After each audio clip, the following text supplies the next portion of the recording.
Hello everyone and welcome back to the 49ers Golden Ticket. My name is Gabriel and today we are going to talk about our Week 4 victory over the Los Angeles Rams using our quarterback play-by-playback.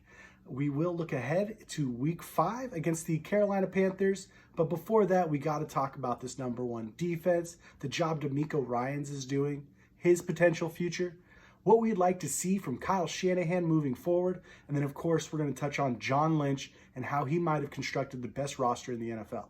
All right guys, now welcome to our quarterback play-by-playback. This is basically a segment that we've been working on here at the Golden Ticket to show you guys every throw and run from the quarterback position. We're going to cut it up into a real type fashion so you guys can evaluate it for yourselves. Check it out. Garoppolo, short left to Ayuk for 15 yards, 6 yards after the catch. Garoppolo, incomplete, short right. Garoppolo, short left to Jennings for 10 yards, 4 yards after the catch. Garoppolo, short left to Debo for 7 yards, 3 yards after the catch. Garoppolo, short left to Jennings for 12 yards, 6 yards after the catch.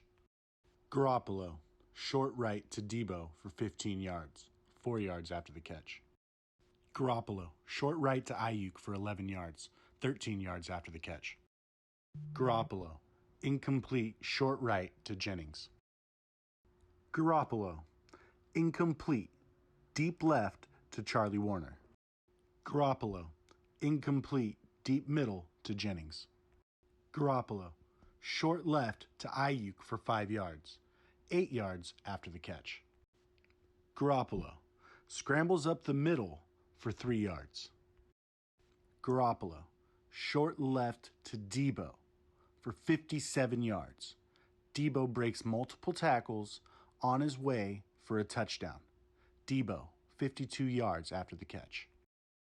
Garoppolo, short right to McLeod for 6 yards, 7 yards after the catch.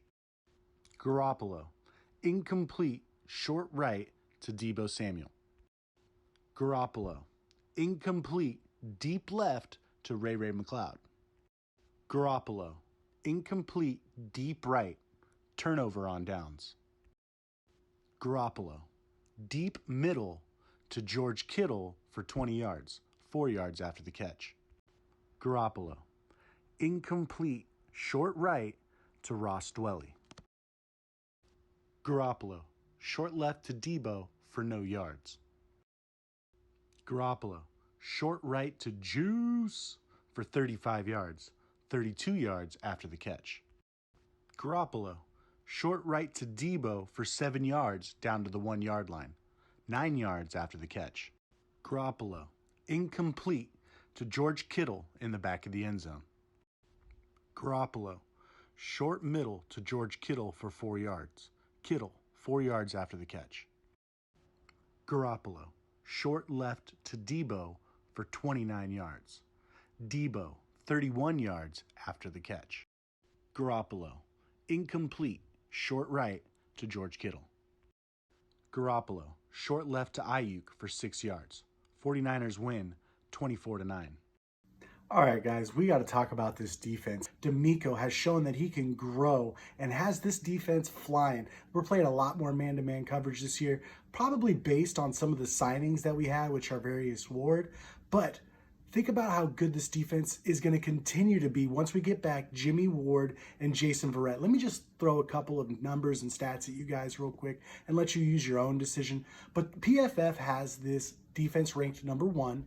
And they're currently only giving up 46 points on the season, but that's as a team. See, Jimmy Garoppolo is responsible for 2 of those points. So this defense is giving up 44 points, meaning they're only giving up 11 points per game. And PFF graded this defense out at 88. Now let's talk about the number 2 defense this year, which is the Philadelphia Eagles, currently 4-0 in the NFL. A lot of people feel that the Philadelphia Eagles are the team to beat. But their defense is giving up an average of 18 points per game. That's 7 points per game more than the 49ers. And they have a grade of 75.3, which is 13 points less than the 49ers. That is a significant drop off in production from the number 1 to the number 2 spot. And the 49ers if continued on this trajectory, will be an all-time great. Nick Bosa is having himself one of the great seasons from a defensive end. He is on pace to break that 22.5 sack record. Hey, and let's hope he does it. 6 sacks will still get it done on the season in 4 games. What an animal. Samson Ebukam is another player to watch out for. Him and Drake Jackson playing opposite of Nick Bosa has just been so much fun to watch. This defensive line is insanely talented. Let's talk about Demeco Ryans first and what he has contributed to this defense. I hate to say it, but maybe he is better than Robert Saleh. Robert Saleh did a lot for this team. He had this defense turned all the way around from the terrible 2017 team that we had that felt like we were giving up 25, 26 points a game, all the way to where we made a Super Bowl run with Saleh, and then well-deserved, he got a head coaching job. Saleh, good luck over there with the Jets, man. We're still rooting for you as Niners fans. I think that Demeco might be doing a better job. Demeco Ryans was a great player, middle linebacker, a first-round draft pick himself, so he already comes with the pedigree, but he doesn't explain the type of leader he was, which was obviously phenomenal, and he's continued to grow in that aspect. High character, great work ethic, rose through the coaching ranks quickly. He's clearly intelligent. Demeco Ryans will be a head coach next year. He should have been a head coach this year, but feel that he was snubbed. But anyways, next year, the Carolina Panthers job might be the one for him. That's a good-looking team with a terrible coach. And one of the things that he's done is develop Talanoa Hufanga. Or maybe he hasn't. He was the Pac-12 Defensive Player of the Year last year, but Hufanga did not seem to show this elite playmaking traits last season. Or maybe he did, and we just didn't see it enough because he didn't get a lot of playing time. And Jaquiski Tartt got all the playing time, and I hate hating on Jaquiski because I am a big fan. In seasons past, I've seen a huge drop-off in production from our defense when he was injured, so I don't want to badmouth Tartt. However, dropping that interception in the Super Bowl, I feel like we've seen that Talanoa Hufanga would have caught that interception potentially, and I said Super Bowl, but I meant NFC Championship, which would have propelled us to the Super Bowl. But either way, I think Talanoa Hufanga has shown us that he would have caught that interception, and we could have potentially been Super Bowl champions because of it. There was a lot of blame placed on Tartt in this offseason for dropping that interception, therefore losing that game. But really, he's still a great player, and there's so many other things that could have been done. However, the Niners aren't going to let that be their excuse, and they moved on from Tartt. They haven't even re-signed him to the team, even though in the offseason there was a lot of chatter about lack of depth at the safety position.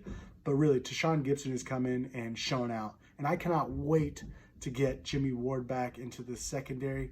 But back to Hufanga, the kid is only 22 years old. That's the same age as Trey Lance. Trey Lance was one of the youngest players coming into the league, and Hufanga was right there with them. But nobody was talking about him because he was a 5th-round pick. But wow, we should be talking about this kid. It looks like he's going to be a top-shelf safety for the next 10 years, and I can't wait to watch this kid grow more and more, looking like Troy Polamalu, a big-time playmaker for the Steelers for several years, Hall of Famer in his own right. But Hufanga, let's see what you can do, kid. Another player that surprised me was Deommodore Lenoir. This kid, I thought, was definitely going to be a depth piece on our team, but right now he is turned into a starter. He put some decent clamps on Cooper Kupp. I know the stats don't exactly show it, but he kept everything in front of him, preventing Cooper Kupp from creating a big game-changing play. Regardless of how well Deommodore Lenoir did play, I do want to try to see them get Samuel Womack more involved. He himself is a playmaker similar to Hufanga, but he had better testing results as far as athleticism. Hufanga seems to be more instinctual and reactive, but Womack is just a rookie this year, and he's already shown in the preseason that he can get the ball back to the 49ers offense, and that's significant, especially with an offense the way that we have that's very ground and pound oriented, run the clock out. So when our defense is getting turnovers and we're putting together 13 play, 14 play drives twice in a row, that will absolutely bleed a clock and prevent the opponent from getting the opportunity to score points. So I do want to see Womack out there in possible packages where maybe we blitz Deommodore Lenoir more. I did see Demeco do that in this game, and he was successful. I know that a lot of people were worried when we lost K'Wan Williams that we would lose some of that blitz aspect, but Deomo, good job, man. Good job. I mean, how good can this defense really get? Once we get the return of Jimmy Ward and Jason Verrett, I expect us to see all kinds of exotic packages where we can see Tashawn Gibson, Jimmy Ward, and Talanoa Hufanga on the field at the same time. I maybe expect packages where we see Charvarius Ward, Emmanuel Mosley, and Jason Verrett on the field at the same time. I see packages where we potentially see all 6 of those guys on the field at the same time and maybe run 1 or 2 linebackers, giving Fred Warner or Dre Greenlaw some rest. But also, let's give some credit to our linebackers. Those guys are flying around and definitely making up for the deficiency of the run game up the middle for our defensive line, because our defensive line is getting gashed up the middle, and Fred Warner, Talanoa Hufanga, Dre Greenlaw are filling in admirably. And they are definitely racking up stats because of it. But thank goodness we have them. Still, I expect to see exotic packages where a couple of those guys will be off the field in favor of a couple of others, depending on certain situations. I can't wait to see what Demeco has up his sleeve. We can't talk about this defense without talking about Nick Bosa. The guy is absolutely wrecking the NFL right now. He has 6 sacks on the season already. He had 14 pressures in that game against the Rams. He has 30 pressures on the season. That's insane. I don't know if any other defensive end has ever put up these kind of numbers this soon in a season. If he can continue on this pace, it'll be an all-time great, all-time historic defensive player of the year type of season from our defensive end, Nick Bosa. He's constantly in the backfield forcing errant throws, which just makes our secondary look even better, which also could potentially play into a guy like Samuel Womack's skill set, where he has a knack for taking the ball away, and if a quarterback throws an errant throw in his direction, he might be able to go get it for you. Another reason I do want to see him on the field, especially while Nick Bosa is wreaking havoc at this high clip that he is. He is currently growing as a leader as well. The team has asked him to speak before game days and deliver motivational speeches. And from all that I understand, Nick Bosa is killing it in that department. So he's growing as a player, as a leader. I just love what we're seeing. Yet somehow he still feels underrated. I know that Nick Bosa doesn't seem to get the same media attention that 49ers fans and media people give him, but he doesn't seem to get the same national media. So in my opinion, potentially Nick Bosa is underrated, and he's just going to continue to destroy and wreck the NFL until they want to talk about him. Then he's going to do it some more. So Nick Bosa, keep at it, kid. You are definitely the heart and soul of this defense right now, and we hope you keep it up. Now, you don't get players like Nick Bosa without having a front office man like John Lynch and Adam Peters, but John Lynch has really done a phenomenal job putting this roster together, giving us depth at every level of the team. Offensive line, which we all thought was going to struggle so bad, we're down a few linemen, yet somehow we still have depth along the offensive line. Jimmy's getting the ball out quick. Our run game still seems to be effective. On defense, we've had multiple defensive linemen go down, and yet we're still ranked number 1. Jimmy Ward isn't even playing for us, and we're number 1. Jason Verrett hasn't played for us, and we're number 1. You see where I'm going with this? John Lynch has constructed this roster to be absolutely phenomenal, and that's what it is. There was a lot of talk in the offseason about calling for John Lynch's job during the Jimmy Garoppolo debacle. A lot of people felt that he mishandled that situation. Maybe he did, but we are in a good position now because he mishandled it. So take with it what you will. John Lynch, you could be the front office man of the year. You got my vote. Is Kyle Shanahan overrated? Because our offenses are only averaging 4 points in the second half of games. That's extremely low and scary. So if we were able to jump out with a big lead in the first half, that usually means we're going to spoil it in the second half if we can't score more than 4 points. A lot of teams with great quarterbacks make huge comebacks in the second half, and we need to be able to keep up. Right now, that does not seem to be the case. Kyle Shanahan, once he gets past his original 15 to 20 play script, it seems like he loses some of his pizzazz, or I don't know. I do think Kyle needs to stop running Debo up the middle. It was the second play of the game, and he ran Debo right up the middle. Are you looking to get him injured? I don't understand the logic behind this. I do get that you want to add an unaccounted for, or I don't know, a wrinkle to your offense that the defense isn't ready for, but getting your players hurt by running up the middle towards 300, 350-pound defensive linemen, in my opinion, is just not the way to do it. It's okay maybe once or twice a game, but the second play of the game just seemed a little bit out of hand for that type of situation.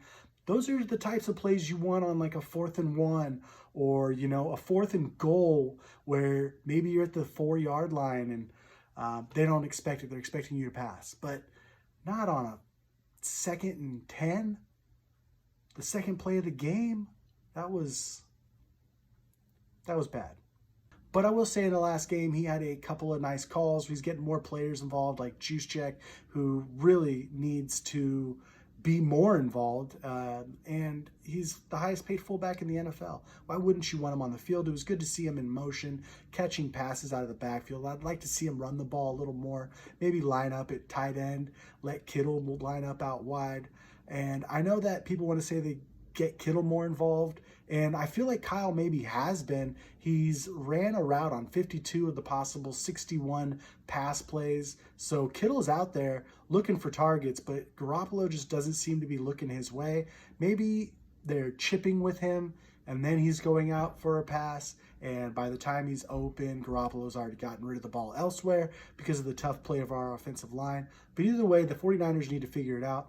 He's the highest paid tight end in the NFL. You got to use him. Is Jimmy Garoppolo finally earning Kyle Shanahan's trust?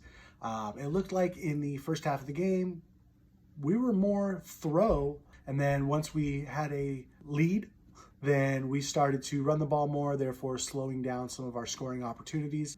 Kyle might also be destroying the confidence of players like Jimmy. And I mean, take a look around. Brandon Ayuk last year, he was in the doghouse. Dante Pettis before him. And now we're kind of hearing rumblings, like we said, from Jimmy about how maybe Kyle hasn't given him the freedom or the trust that he potentially deserves. And that could be really detrimental to a character's development because confidence is everything in this game. Momentum, confidence, swag. Talk to Dion about that. But really, confidence and momentum are huge and they're real.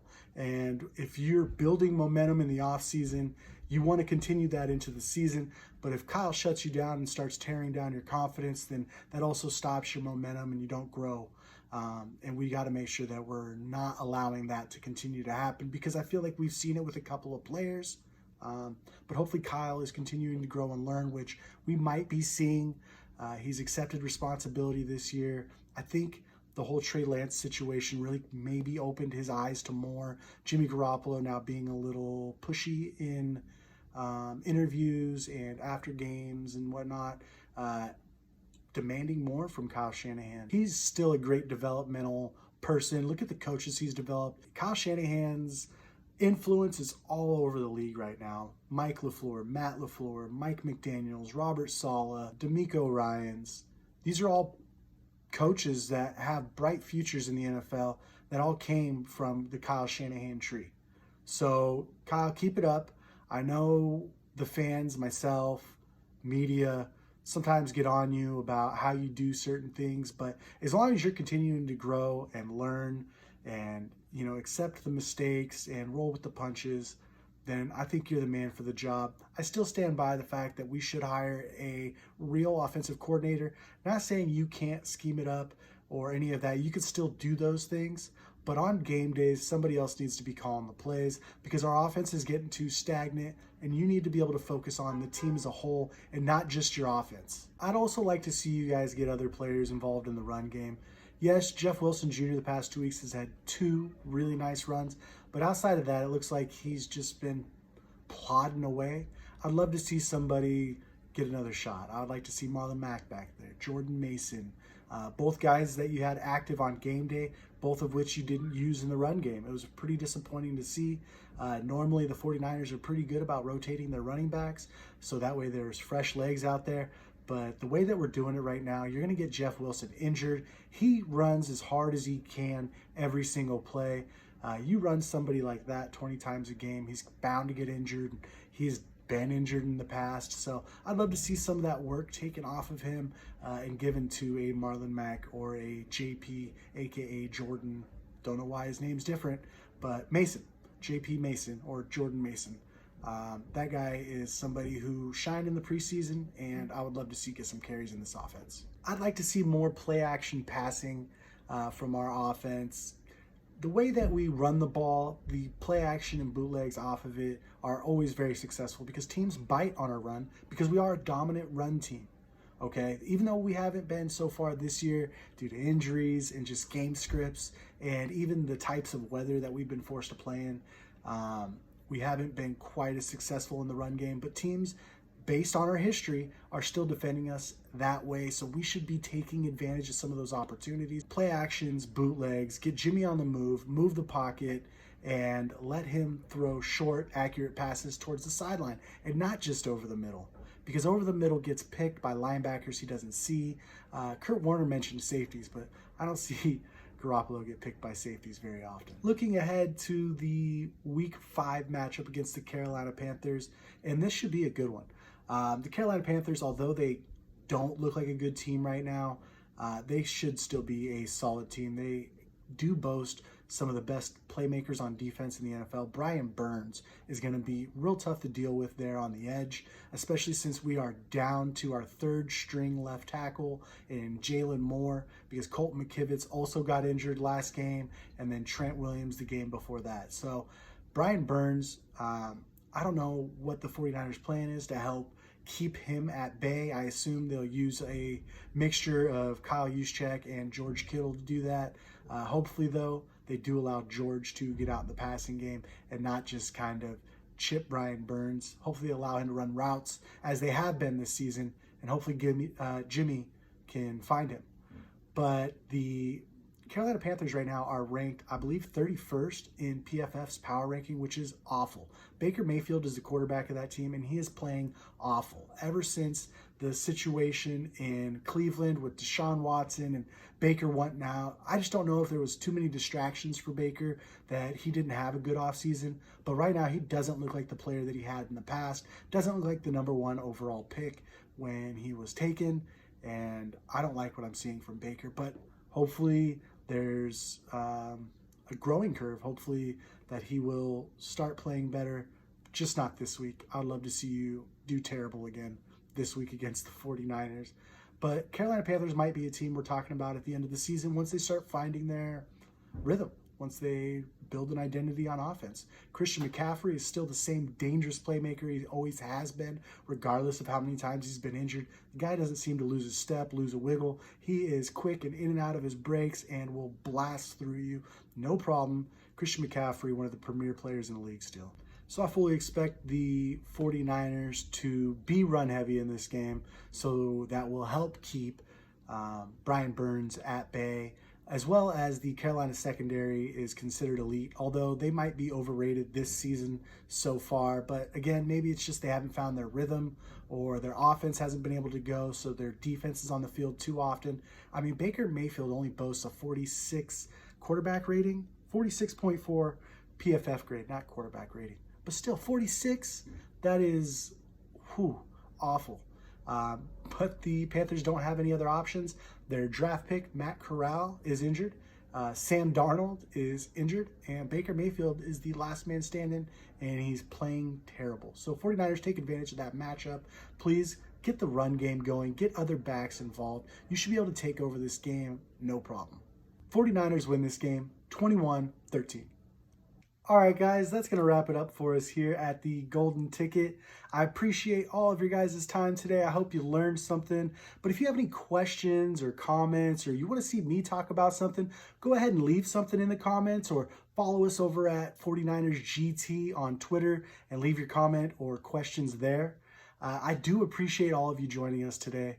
Go Niners, and we'll see you next time.